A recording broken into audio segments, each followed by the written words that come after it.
ఆ యాంకర్ భారతీయులకు మాత్రమే శ్రీరాముడు దేవుడు అని ఎందుకన్నాడంటే శ్రీరాముడు భారతదేశంలోనే పుట్టాడు, భారతదేశాన్నే పరిపాలించాడు. శ్రీరాముడిని భగవంతుడిగా ప్రతి భారతీయుడు అంగీకరిస్తాడు, గౌరవిస్తాడు.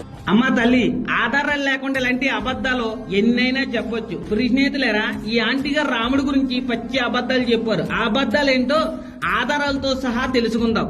మొట్టమొదటి అబద్ధం ఏంటంటే రాముడు మన భారతదేశంలో పుట్టాడని, భారతదేశాన్నే పరిపాలించాడు అని చెప్తుంది.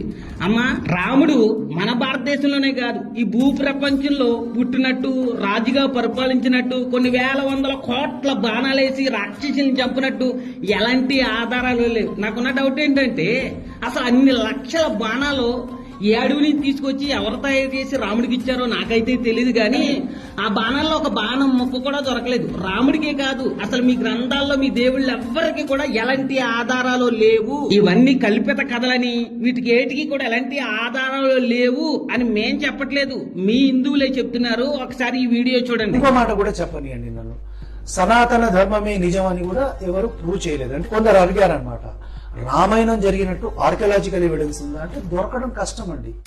ఎప్పుడో లక్షల సంవత్సరాల క్రితం పుట్టాడని చెప్పబడుతున్న రాముడికి కృష్ణుడికి ఆధారాలు దొరకాలి అంటే దొరకపోవచ్చు. పడుతున్న రాముడికి కృష్ణుడికి ఆధారాలు దొరకాలి అంటే దొరకపోవచ్చు. విన్నారు కదా, రాముడు మన భారతదేశంలో పుట్టినట్టు, భారతదేశాన్ని పరిపాలించినట్టు ఎలాంటి ఆధారాలు లేవు. అంతేకాదు ఇలా గ్రంథాల కల్పిత కథలని వీళ్ళే చెప్పుకుంటున్నారు. అలాగే ఈ ఆంటీ గారు చెప్పినటువంటి రెండో అబద్ధం ఏంటంటే రాముడిని ప్రతి భారతీయుడు కూడా దేవుడిగా అంగీకరిస్తారంట, గౌరవిస్తారంట. ఇంతకంటే పచ్చి అబద్ధం మరి ఇంకోటి లేదు.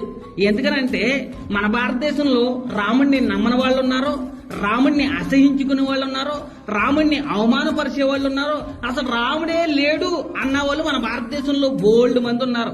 ఉదాహరణకి తమిళనాడులో రాముడి ఫోటోని ఒక కర్ర కట్టి చెప్పులతో కొట్టి అంటించేశారు. నిజంగా ఈ ఆంటీ గారు చెప్పినట్టుగా రాముడిని ప్రతి భారతీయుడు కూడా దేవుడిగా అంగీకరించి గౌరవిస్తే ఇలా రాముడిని ఎందుకు అవమానపరుస్తారు? కాబట్టి ప్రియ స్నేహితులారా, ఇలాంటి అబద్ధ మాటలు కల్పిత కథలో నమ్మి మోసపోవద్దు, సత్యాన్ని గ్రహించి తెలుసుకోండి. అట్టి జ్ఞానం దేవుడు మీ అందరికీ కలగజేయాలని మనస్ఫూర్తిగా కోరుకుంటున్నాను. అలాగే లాస్ట్ గా ఈవిడ ఇంకా కొన్ని అబద్ధాలు ఆడారు. ఆ అబద్ధాల గురించి మరొక వీడియోలో తెలుసుకుందాం.